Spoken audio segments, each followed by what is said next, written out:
To my surprise, out of 30 students who were there, none of them except my son said, I'll take surgical branch. I said, what's your problem? No, that one of the guys who is now 22 years old, he's telling me, sir, that work-life balance is not there in surgery. We are not gods. We try to be godly. We are not gods. You should be sympathetic, try your best. But then, you give crocin tablet to one dog per patient, his fever subsides, second person doesn't respond. I believe definitely whatever anybody says, no, all the doctors, they will be trying their best in their capacity, their knowledge to save a patient, to reduce his pains and agonies. Hello and a very, very warm welcome to another episode of Emotionally Yours with Pratik. Today we are fortunate to have one of the finest surgeons, very renowned person, and a founder of a hospital, an entrepreneur, and somebody who has introduced many first things, not only in surgery but in medical sciences. So today, a very warm welcome to you, Dr. Narendra Vaidya. Thank you very much. Very glad to be here today with you. It indeed is our pleasure, sir. So, Doctor, I was just going through your profile and I saw that you've been here for last 33, 34 years, a long career as a surgeon, and you've done many things like, that amazes me in terms of first ever surgery, first ever type of surgery, so on and so forth. I would want to understand, how did you decide to become a surgeon? How has been the journey so far, and what have been some of the most enriching experiences in the last 33 years that you have come across? Well, see, I have been brought up in a family where my father is a surgeon. Okay. He is an old-time surgeon now. He has retired from surgery. But since I think I picked up passion for surgery when I was probably in 5th or 6th standard.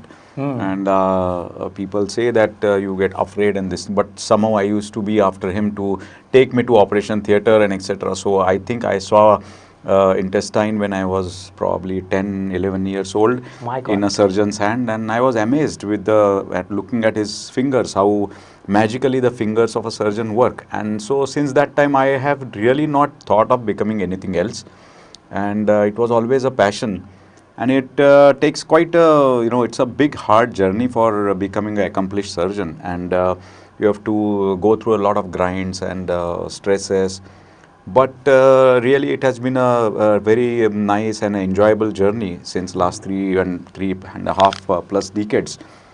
So becoming orthopedic surgeon was not my initial passion. Initially wanted to become a cancer surgeon. Oh, okay. And so I used to visit Tata Memorial Hospital and other hospitals. But when I was doing the first term of my surgical training, that time I came across one very eminent orthopedic surgeon.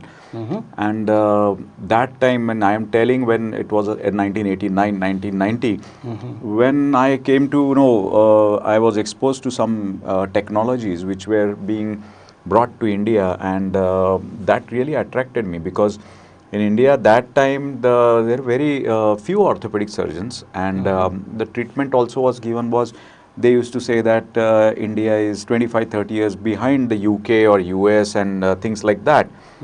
Somehow that ignited fire in me. I thought that why we should be behind these Westerners and not bring quality surgery in India. Our people need it more. And I developed a passion for that, and I'm very glad that I took that decision. I don't know what would have become if I would have been an oncosurgeon. But as an orthopedic surgeon, definitely it has been a good journey. Awesome. So right from school days, then you start preparing mentally, you have to get this thing. So I tell you, the journey starts right from your 10th standard when you are 15 odd years old. And you sacrifice. I remember so many times my entire family with my grandparents, parents, brothers going for a holiday in Himalayas or Shimla and all those places, when I am alone home and sitting and studying for my entrance exam.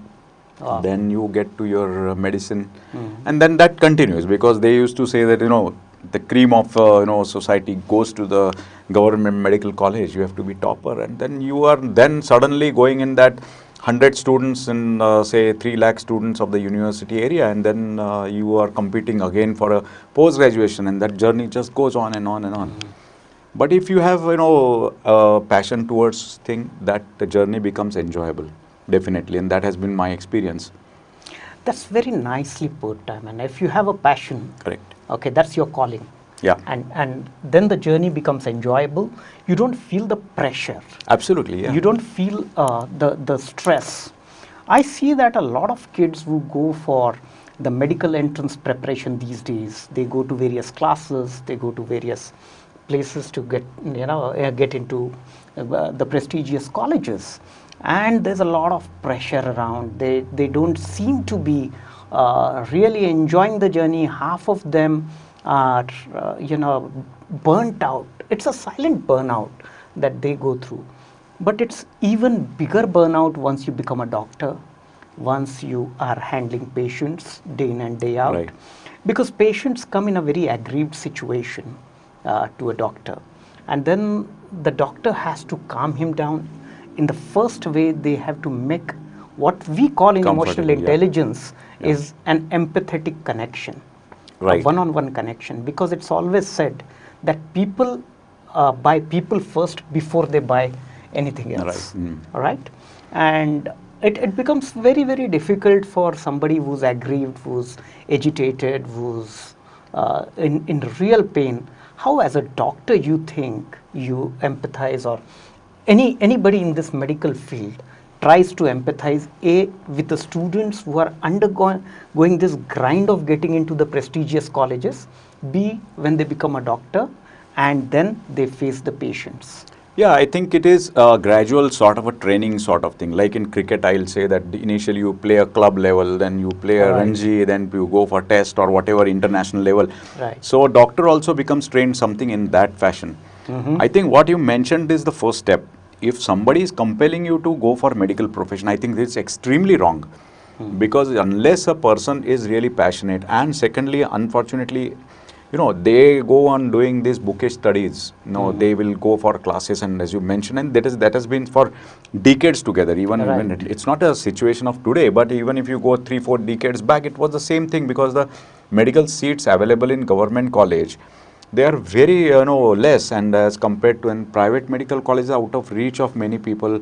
There are other things also about private medical college which are not I don't want to talk about it, but about a good institute, if you want to get into that, you have to really be starting from, now people are starting from 8th 9th standard, and then they go on like that. So I think that along with these medical coaching classes, nobody, actually a doctor should come forward and orient them. If a student is told, I am not saying frighten them, because good people need to go there. When you and me become old, and we require, and anybody in the community requires this thing, you require an intelligent person to treat you. True. So definitely, to keep that quality going on, you need to have one, intelligence, secondly commitment, and thirdly passion about that profession, and empathy, most importantly.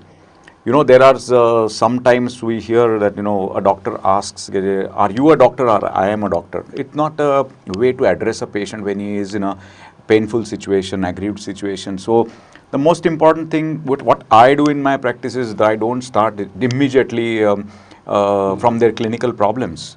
So you start, there are, for example, there are particular names which come from a particular area of Maharashtra, or some area from, say, we know from names, this is a person from Marathwada region, or coming from, say, Vidarbha, Kannam war like name, for example. So all these wars come from there. Aleka Azunek war means one more war from Nagpur. So that, relieves the tension in the room immediately. Right. Or you come and, people come with a waddling, painful gait. So I said, since how many days you have been walking like a duck, in a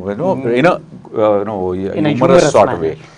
And that sort of thing, takes it down. Interestingly, there was one study conducted in one of the prestigious universities in US.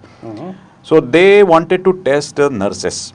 Who is the best nurse, and something like that. And so they did 2 studies. One was, they took the patient feedbacks.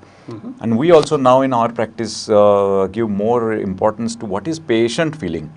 What we call PROMs, patient reported outcome measures. Earlier systems of assessing surgical success was surgeon based. But today PROMs are important. Okay, then that is slight deviation. But in that study, when they found out that the highly skilled nurse who had scored brilliantly was not the most liked person. No, for example, a nurse is putting IV and she says, "Oh, where are you staying? Prabhat Road. Okay, okay. I have a friend there." And in that she puts the IV. Patient doesn't feel pain. The other nurse who goes by book, who says, as per our standards, okay, I am going to prick you, I am taking 18 number needle or whatever, and then there will be slight pain. The patient is already, in an anxious situation. True. And that's where, the point of, comforting the patient, empathizing, taking his mind somewhere else and making him comfortable. That is where patient also generates, gets this confidence generated within him. Otherwise, patients go on also, if they're not comfortable, they go on changing doctors, go shopping here and there, and then things like that happen here. But these things are unfortunately never taught in medical curriculum. In some situations, they have so shown that, a doctor has a heartless doctor. He has to be, one very famous movie. MBBS. They said, "Mera haath nahi kaapta." ऐसे कुछ नहीं है. I think a person should be definitely should not get involved, but at the same time, he should be definitely kind. He should be, definitely empathize and understand the pains. Don't get involved in that pain. Okay. But, incidentally, we don't get involved. But in that movie itself, they said that I cannot operate on my daughter or this thing. But I have operated my mother. Oh. I have done my mother's own surgery. So it's okay. Means if you are confident of doing surgery, then it's okay. No problem. So things definitely, they changed doctor. I'm not saying everybody should operate upon their mother or anything. But for me, it was quite okay. Means rather, I believe that if I am a good surgeon, then I am the best choice. Okay, So that's really good. Yeah. So what you talk about here is compartmentalizing. Yeah. Okay, saying that, okay, she's my mother. As a son, I would have all those feelings. But here, in a surgeon's role, my job is something else. Yeah. Right? Right. First, I need to empathize with the patient. I need to understand, may not get involved. So that is where we talk, in emotional intelligence, we call it self-regulation. Right. So regulate your feelings and emotions and then put it across in a more constructive manner, Right. so that it is more acceptable. And then you start moving on to it. Along with that, doctor, I have heard that, your journey of founding a hospital, okay, you've been an entrepreneur as well. So being an entrepreneur, when did it strike? After becoming a surgeon? Yeah. How has been the journey? I think, see, after our doing masters from Pune University and topping that university, I was given scholarship in one of the prestigious institutes in Sweden. Okay. In Karolinska Institute. Incidentally, that is the institute which gives Nobel Prize in medicine. Wow. So I had very good legendary teachers there, and definitely, like in our Indian this thing, we first say all the credit goes to Guru. It's something like that. My teachers, they went there. I think where the thought process started changing was when I started. Being an orthopedic surgeon, we are, tackling accident cases every now and then. So when I went there and I saw there were good doctors, definitely, but the patients were saved on road. So that is where I thought that this is not there in India, because that time in early 90s, we had only that white dabba with no amenities, and we used to call them ambulance. It was just a vehicle. So that is where I said that is the first, I think, thought where I started getting feeling that I should do something more than my surgery, and that is how I got involved. So once I came here, I wanted to establish a trauma system. And that time, the roads were being built, especially the Mumbai-Pune Express Highway was being built, and our people had no discipline that time, did not know the rules of lanes and everything. The cars were not, and we used to tackle, literally, I tell you, every day from morning 4 o'clock to night 10 o'clock, loads of accidents, we used to get. So we started a system which was called Golden. I started a project called Golden Hour Project, where golden 60 minutes in after accidents are important. Though that was a completely charitable project, and we still continue to do it, and we have saved more than 150,000 accident victims till date. Oh. Before hospital. We don't know who is the patient, but we save them. Start ABCD, means ABCD, the airway, breathing, circulation, dysfunction. ABCD of trauma care, and if you do that, then the chances of patient making it and surviving as well as reducing his disability increase. that is where, we started getting exposed to, but then people started, and we showed the results, because it's not a rocket science, but we implemented it here. True. That was the first time in India somebody started pre-hospital trauma care.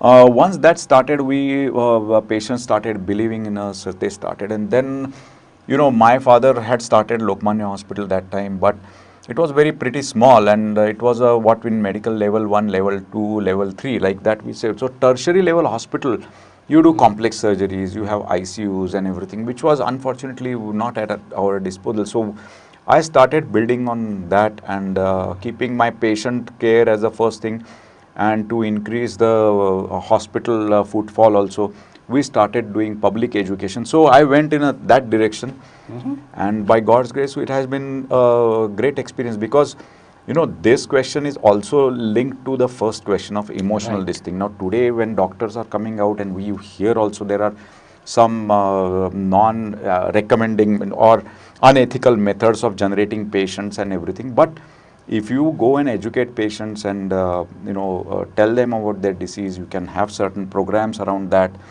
I think if the patient knows what is the problem, and it has been told properly to him, and what is the treatment, what are the pros and cons in that treatment, converting a patient or getting a patient in under your care is not difficult. So I think in my practice, in pretty early, I understood that, and so that was the first thing. Then gradually, as the patient started this thing, then I thought that whatever technologies in Sweden or US where I got educated, I thought that we should get it here.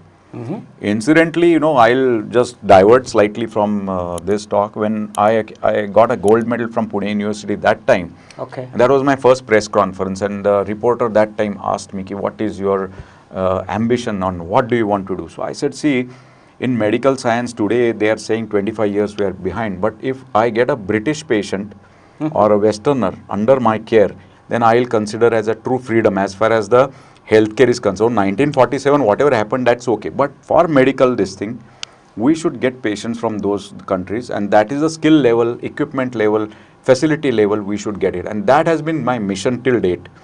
And I'm very glad that we are now treating patients from 14 other countries, including European and American patients. So I think that journey has been really good. So, getting high-tech equipments is one part of it. Another thing is that when you start as a young doctor, my board members of our hospital, they used to, be slightly or quite a bit of apprehension as far as, because they are costly. Right. So how is it going to be financially feasible and everything? So many times I have put my own this thing. They said that, okay, like, laser surgery when I brought, that time my father, he was actually the chairman and managing trustee. So he said that, no, but it may not be feasible. So I said, okay, I will not take fee for, say, 1 year if you think that it is not going to do that. So literally like that, you have to take some responsibility also. So we started like that, started acquiring. When we had, then as it started growing, then I felt that I went through you were also an entrepreneur, and you must have gone through this. So many times you have to put the stakes. To tell you, 3-4 times I have taken loans on my own home also, and do it and expand the organization, get good technology. So that is how we got the lasers first. We got the robotic surgery was launched here in India. I'll tell you, the one company who had robots in US, I told them that we want it here. This is the thing in 2016.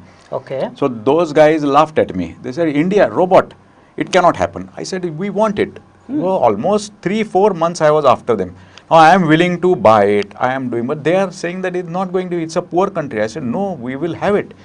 So then if they were not reluctant, so I went to other company, we got it here, and then rest is history. Today, we were the first ones to adopt robotic surgery for knee replacement, hip replacement. Today, every center in India, it is called as robotic surgery hub for the world. Wow. So maximum number of robotic surgeries in the robotic orthopedic surgeries are done in India today. Awesome. And people from all over world, they are coming and taking treatment. So that has improved the quality of care, that has improved the actually what we call the evidence-based practice also, because you get all the parameters. Correct.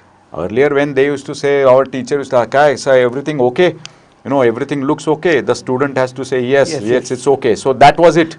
Okay. Now Now in there are robotic, evidences. if you don't get the alignment right, it is going to tell you, no, this is not right. So that's absolutely evidence-based medicine. So Wow. like that, being entrepreneur, you get all through this journey, and once you take the first step, you know that it is there. So many times the other side of it also comes, especially the family front. Right, They right. are scared ki ye hota hai. So there was one investor who came, potential investor, and we have one unit around 250 kilometers from here in a town called Kolhapur from Pune. Of course. So I was taking the board member of that investor to that place. So he asked me that, but that's okay, but something happens to you during that, what happens to our investment? If you meet with an accident, because medical field and surgeon based hospital, they were very scared. So I did not get investment or investors in the hospital at all. Okay. That time. So I had to, put my own resources. Funds. Yeah. So that continued for quite a period of time. Now today, I think things are a bit changing, and people are looking to healthcare in a different viewpoint. Beautiful. But that has been really this thing. But at the end of the day, I think what has helped me is my extreme passion about surgery. When I, even if you see it, I start day at very early in the morning, but even at 10 o'clock, you are fresh.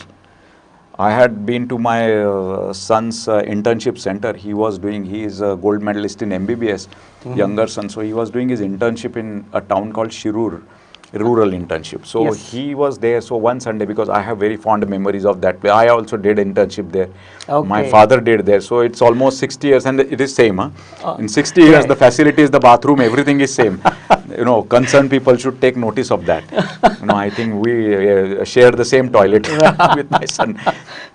So I went there one Sunday morning. So I interacted with boys who were there, and I asked them, what do you want to do in your career?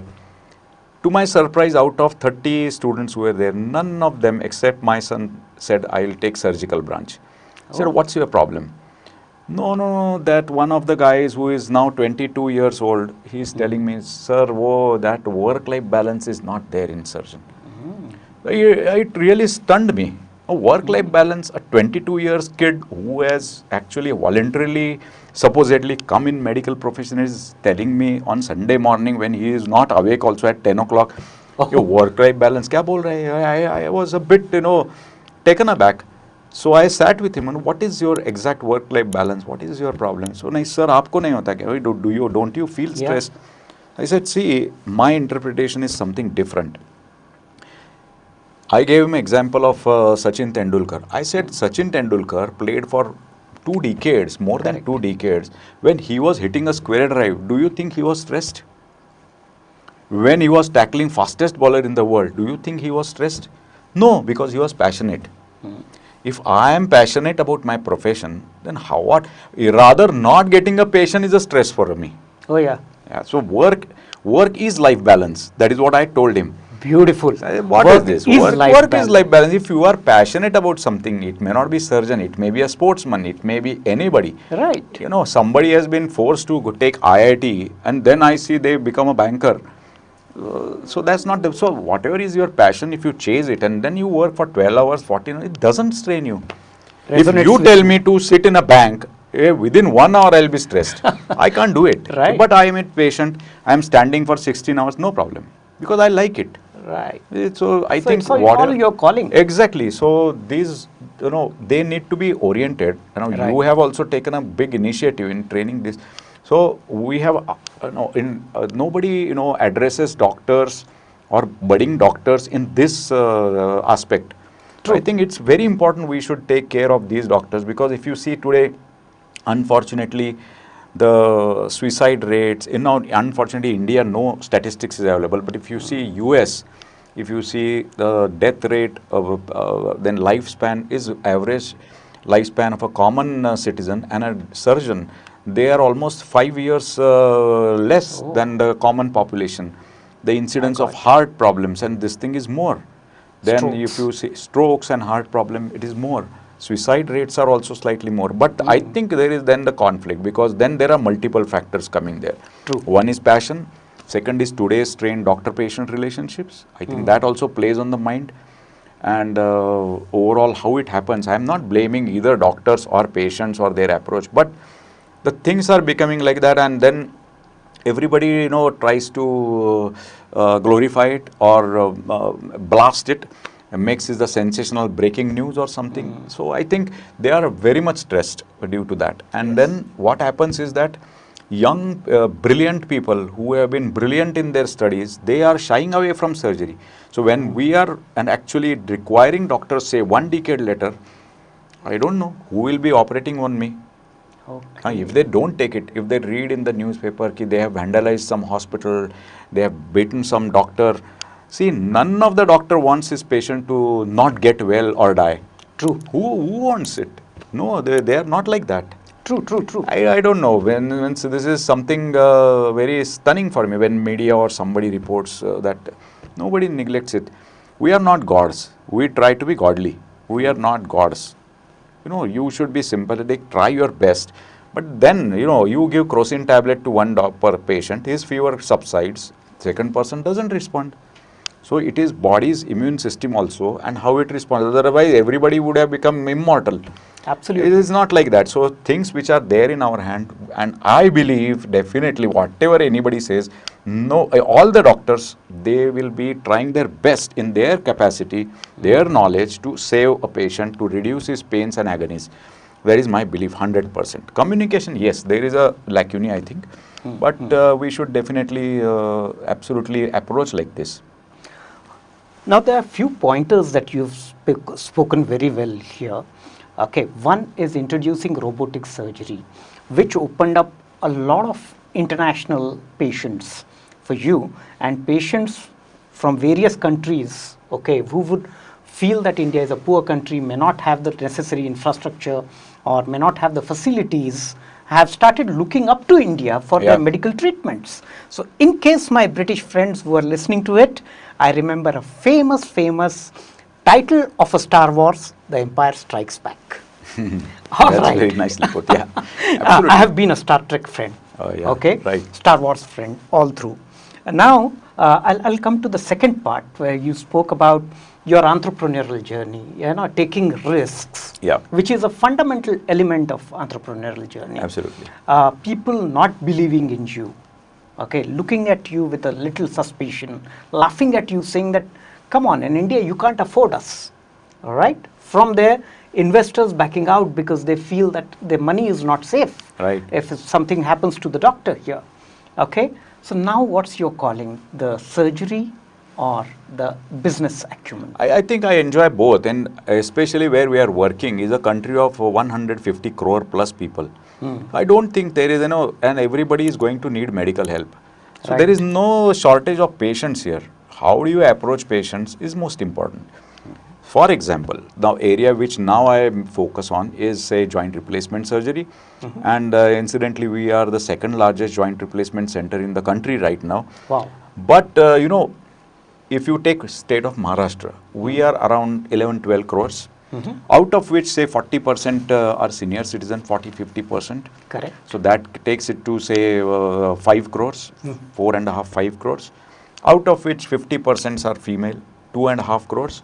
Out of which you have a arthritis problem of post-menopausal women who have 65% prevalence of knee and hip problems and spine problems. Very shortage of patients. They need it. It's a need. So if you develop it as per the need-based this thing, if you do some investment which is not required, then it is different. But where the diseases are so rampant right now, and we have a lot of backlog also.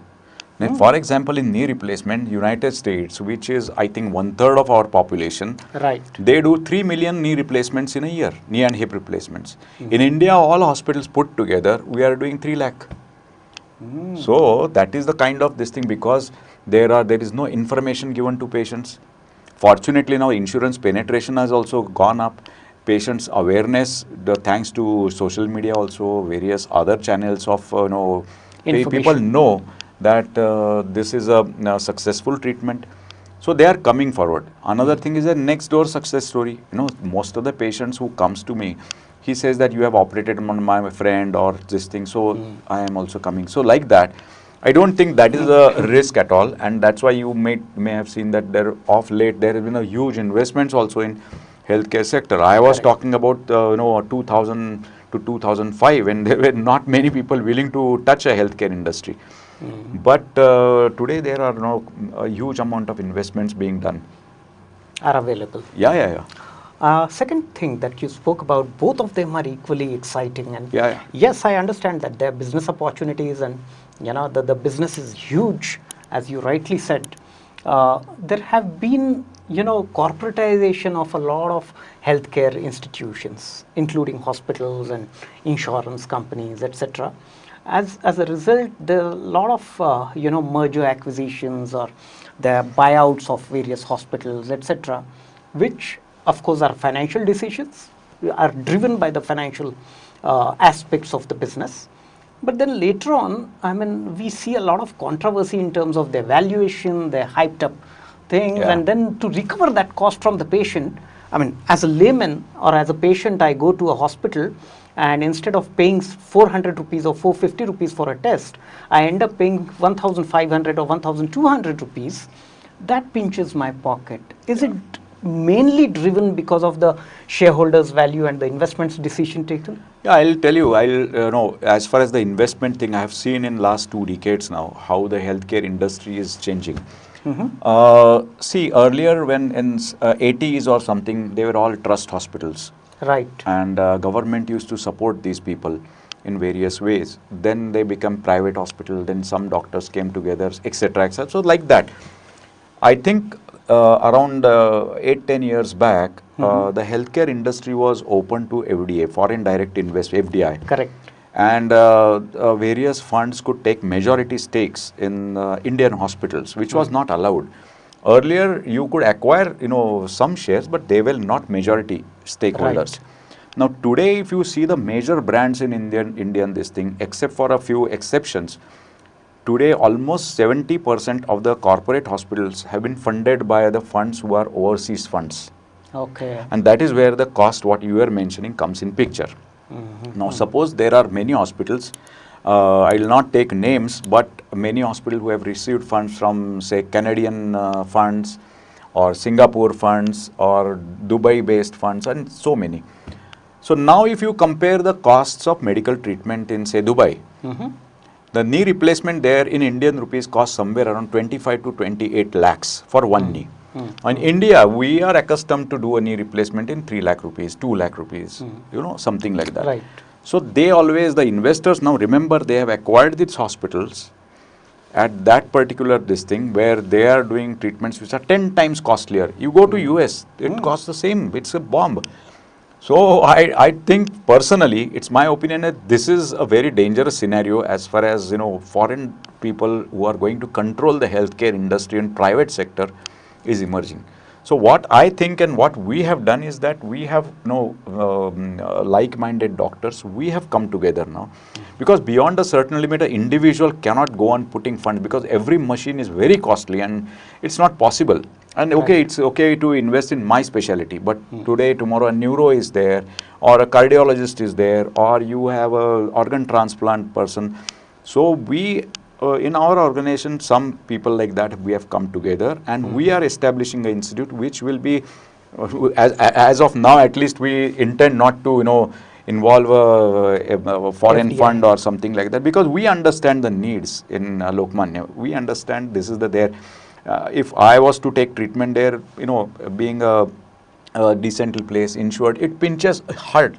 If we have to pay these high costs, some of the hospitals where in our hospital, the surgery may cost 3 lakhs, and that hospital has started charging at par with Singapore or Dubai, and that has already started. My God. And this is going to be a bit of problem, because I think nobody can control them, because they are the owners now. That's scary. That's very scary, yes. So I think doctors should, sit together. Unfortunately, that has been lacking for a long time. as far as Indian this thing is there, and we used to compete. And I tell my colleagues also, there's no need to compete when there are so many needy patients in India. Yeah. We should complement each other. Come here. I mean, I have met people also, I being a postgraduate teacher, some of my colleagues have told me, why are you teaching them? They become your competitors. I said, they can join me and they can become my complementary surgeons. So, it's an outlook which has to be different. I think we should come together. Doctors should take this thing, and probably, I don't know, the authorities, they should support such ventures. Because this today seems fine. We are seeing all these 7-star facilities and everything.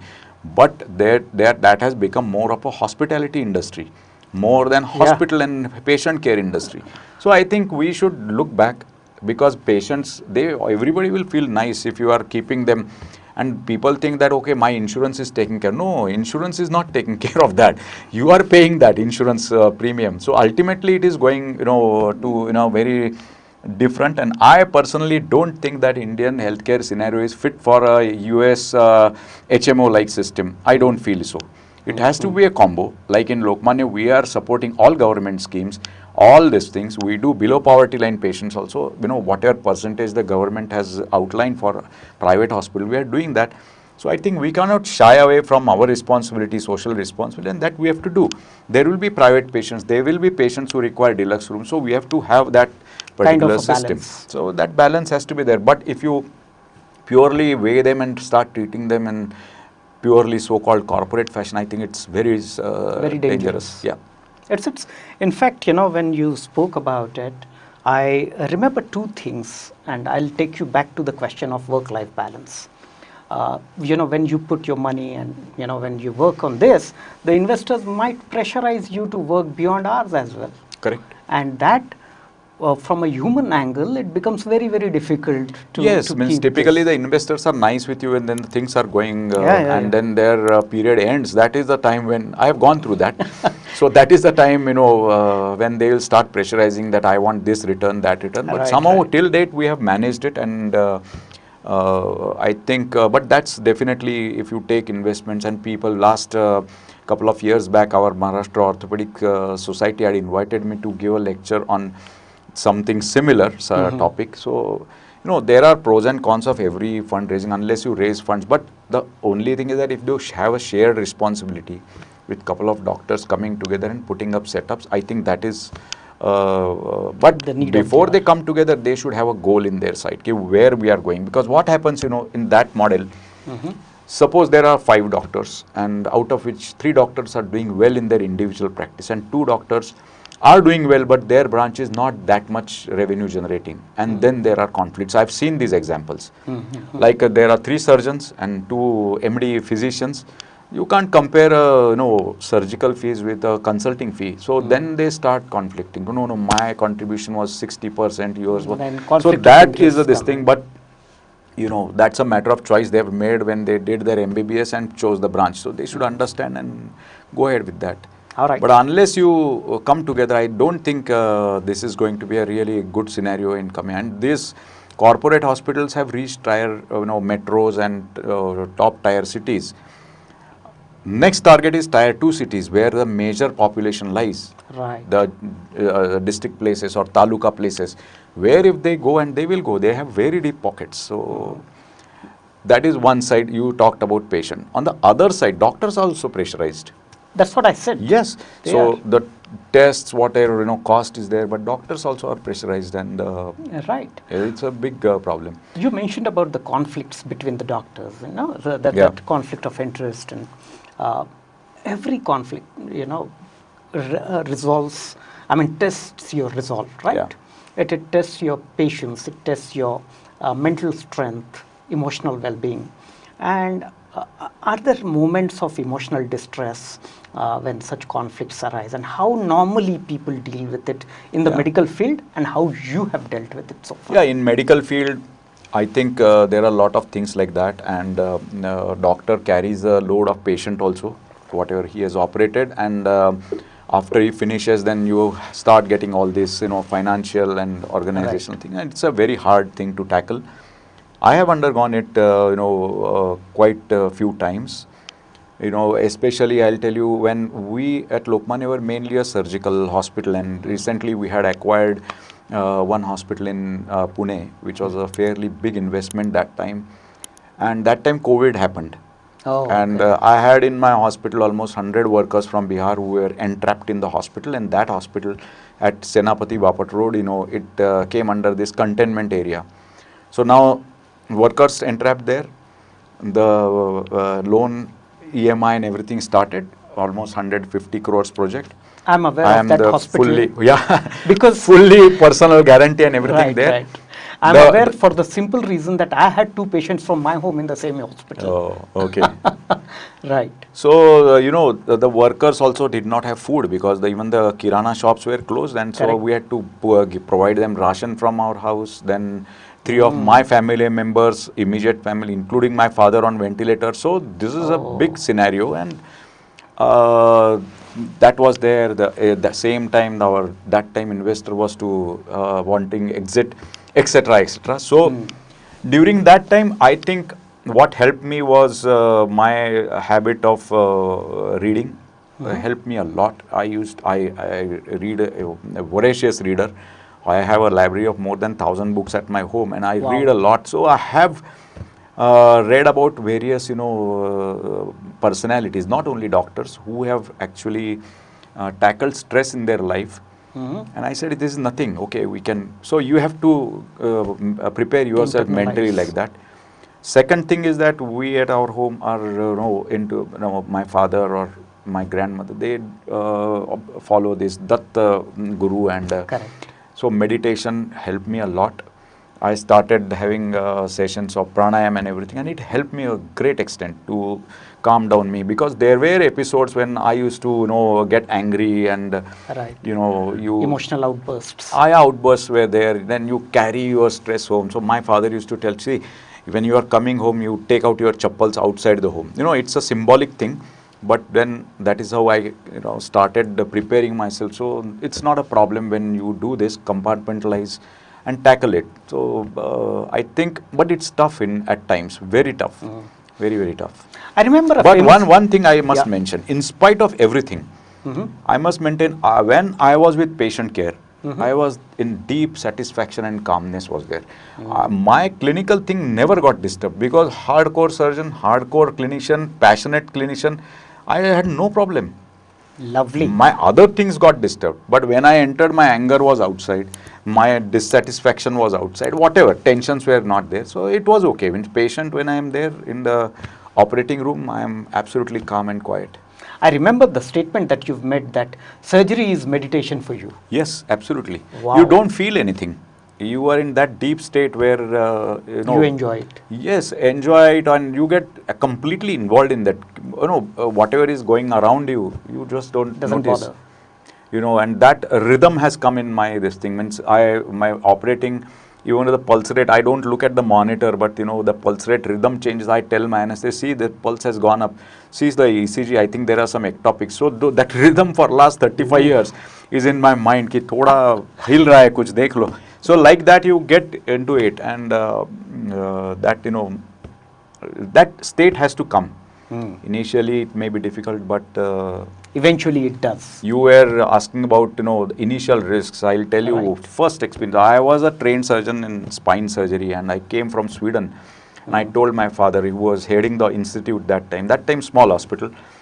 So we had only one operation theater and everything. So somehow I could convince him, thoda sa idhar udhar karke, ki there was one patient, young patient, who came with impending paraplegia with a spine problem. Means his power was going in front of my eyes. Oh, okay. So we could, I could tell that night. He told me to send it to other hospitals. I said, why? I am capable of doing it.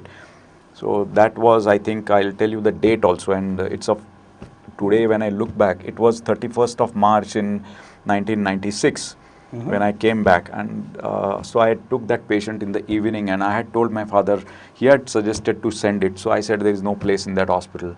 I wanted to operate that patient. That was this thing, because I knew that I could tackle it. Then he said, no, call this neurosurgeon or other surgeon. I said, no, he's not available. No mobile surgeon. That was that time. So I said, okay, I will operate. And then evening 7 o'clock, I took that patient in the OT, and we had the old model of this cautery, which is a machine which uses it. With the limited instrument, I started operating, and that time around 8, half an hour into surgery, half surgery, very well done, and this thing, the electricity got shut off, and then my maintenance guy tells the generator is not supporting the OT. So then, you feel that now what to do? A patient is prone and everything, but we could organize that, complete the surgery, and everything went on well. Patient recovered power, everything. But when now today people say, "Nahi, you were the first one in robotics," I remember this case, and that's why my feet I keep on ground. See, boss, you have come from there, and that facility where you have created, and why I remember the date. So I used to stay in the hospital itself. I didn't go home. So many nights I have spent in the hospital. Look, So morning around 5:30, my assistant, one houseman was there. He comes and knocks at my door. Sir, what happened? Sir, emergency. What happened? No, that patient is not doing well. What happened? So I go there. Patient is sitting in his bed. Very good, sir. Thank you, my pain. Why you told like that? Sir, आज का date क्या है? 1st April. I got so much this thing. I have only hit only once, and that day. You don't bluff about these things, This is bad. 1st April Fool kar raha hai, houseman. So this is not done. I said, no. This is not accepted. I removed him from duty immediately. Fortunately, everything went well. After that day, my father also stopped telling me that, no, now you do whatever. So it was real-time test for me. But I remained calm, silence, even in those tough conditions. I used to operate. I am still operating in Africa as my social this thing. Some countries like Ethiopia, I go there periodically. I operate there. So there also the operating conditions are compromised. But since we have come a long way, I don't feel this thing. My assistant feels कि क्या करेंगे अभी, like that. But I am quite fine because we came from very basics to the advanced, most advanced. So I think that's fine. I remember once, hearing from you that, you used to drive the ambulance yourself at times. And there were instances times, where there, what Yes, was that instance? Actually, this expressway type of accidents, Correct. we had to do it. And this incident especially came when we just launched on 26th Jan 2019, I think 2000. 2000, this earthquake of Gujarat, 2001. So just it happened on 26th of January, I think so. Right. And 1 month before that, we had launched this pre-hospital trauma care.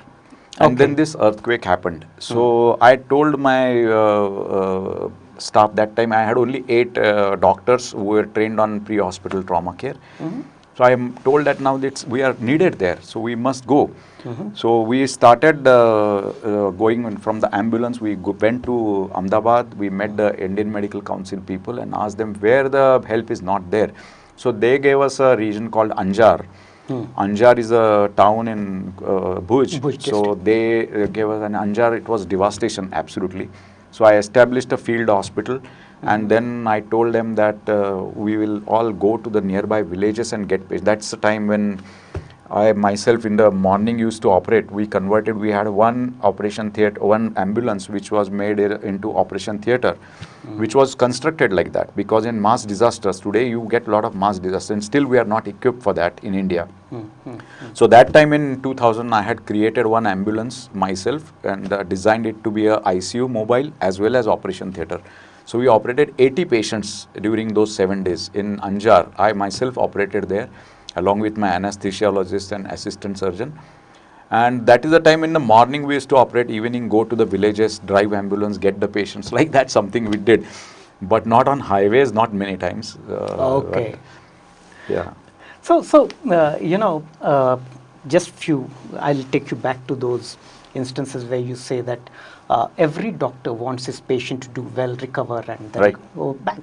At times when there are criminal elements come to the hospital, they do not understand this logic, and the patient dies and they vandalize and they threaten the doctors, etc. It's a very difficult moment for the junior doctor who's facing the person over there, because the person or the patient comes at a very last stage. There's hardly anything that they could do, and that's where they try their best and still face the flack, the emotional outbursts of the people.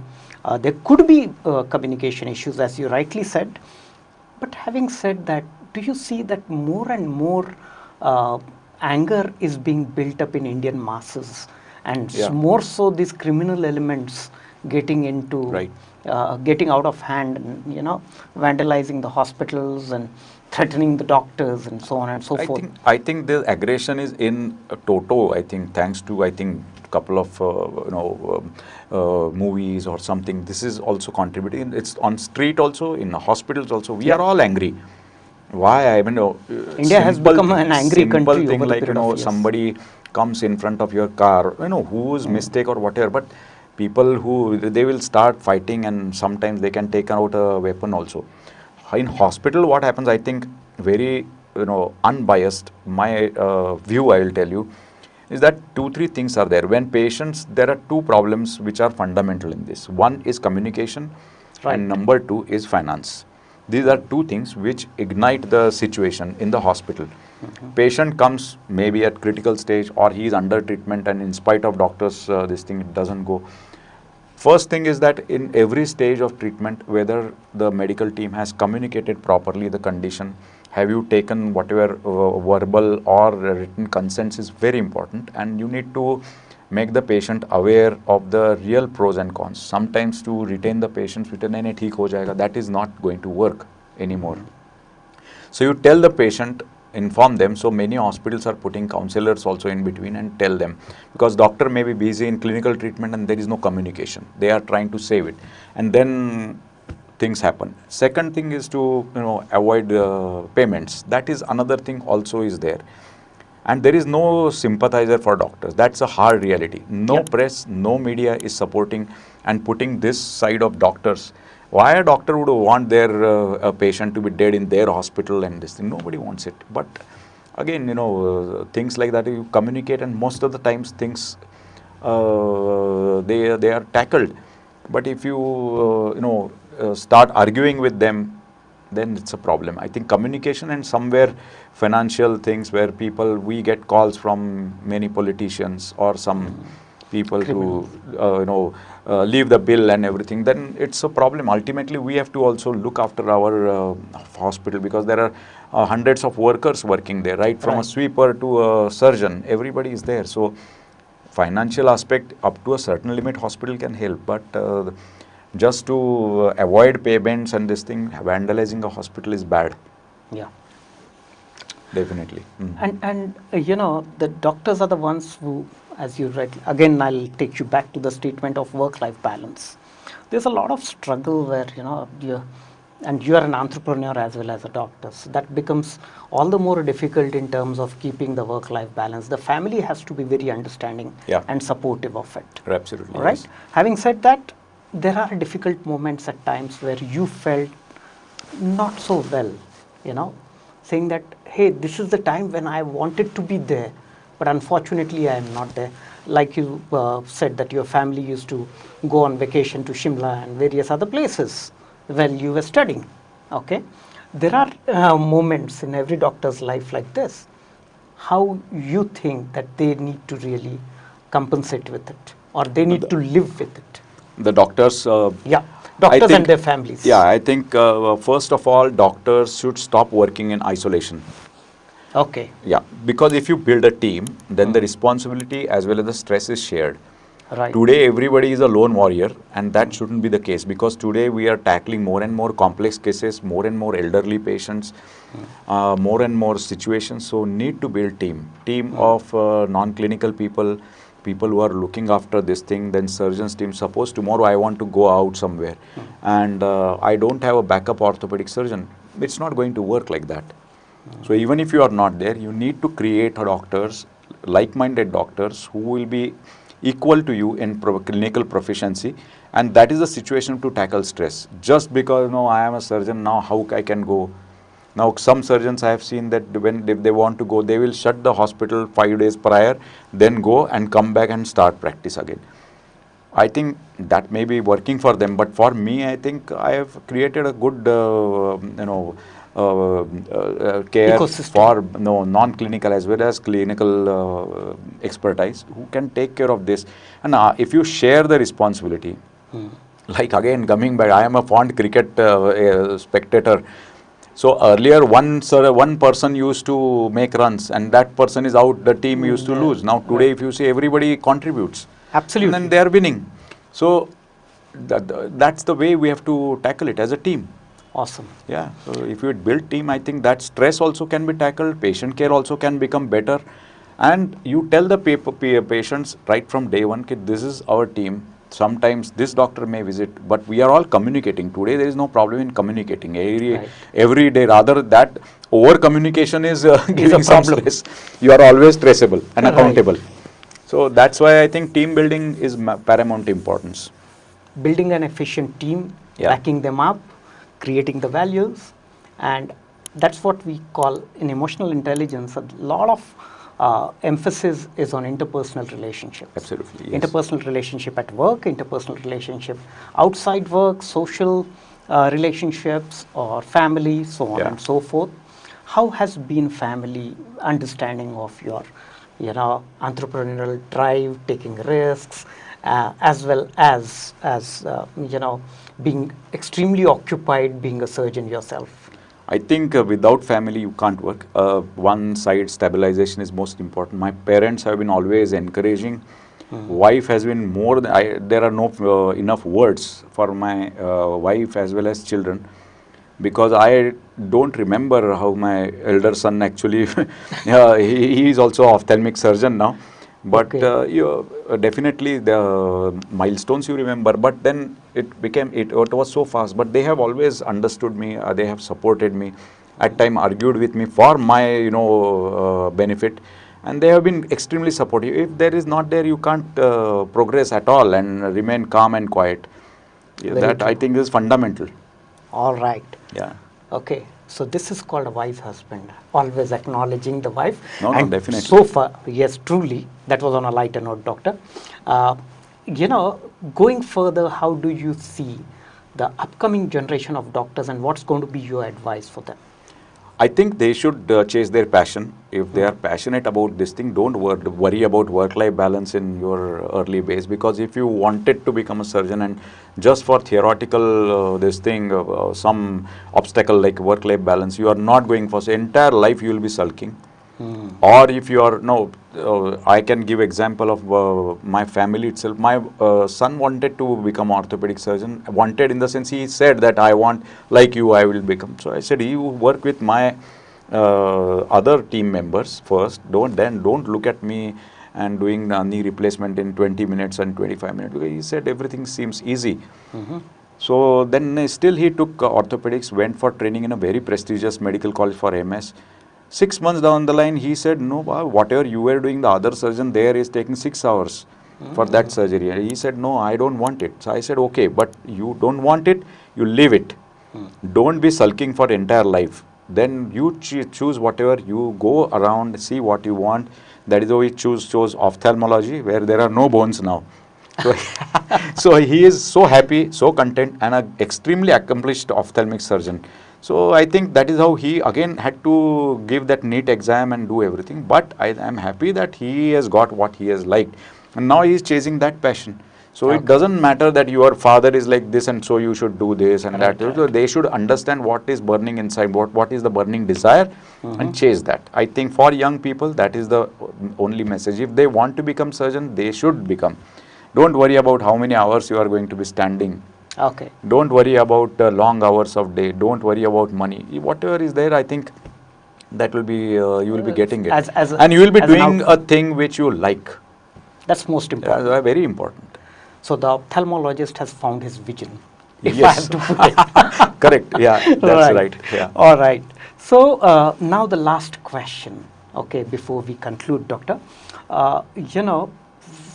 How do you see in the coming years that you progressing, and what is the passion now that will drive you besides surgery and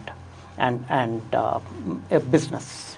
See, that is now surgery and this thing like an auto mode, you can say. But now I have, since last 1 decade, my passion has been training for the surgical training as well as general training of young doctors. Means we are a postgraduate institute, but at a national level, state level, as well as international level, I interact with young doctors. They come for fellowship for 1 year, 6 months, and from not only Pune, Maharashtra, but all over India. Right, my one of the fellow is from Baramulla, and other is from this thing. So entire India, more than 250 doctors we have, the orthopedic surgeons I have trained, and it's a great satisfaction for me to train them, interact with them. Even if they have a problem, they interact with me at night also. Sir, this case is there, what should I do? So it's deeply satisfying.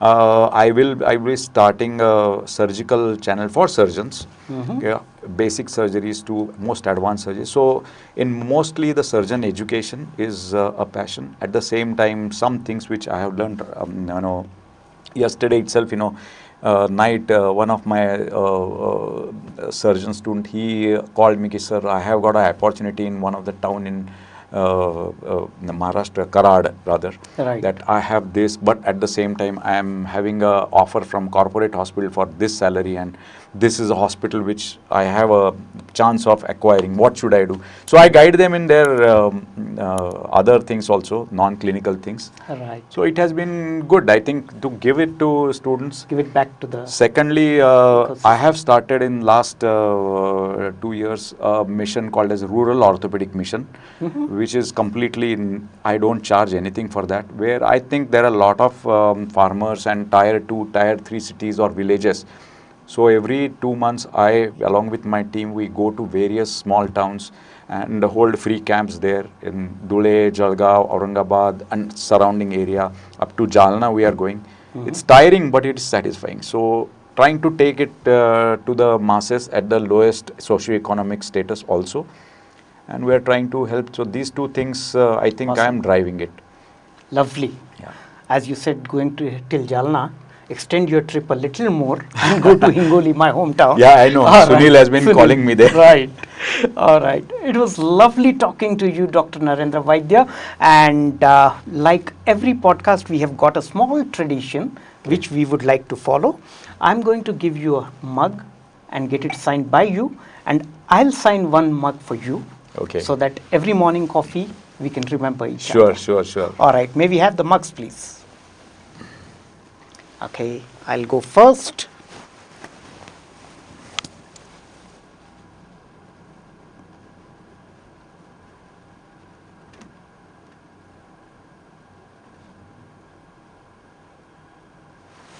Here. Thank you.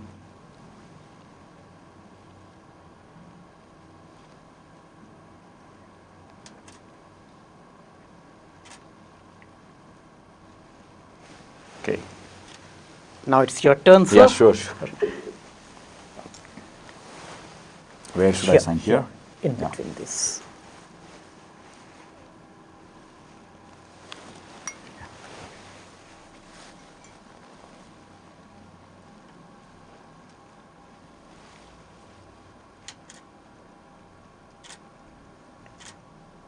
Thank you. Thank you. Yeah.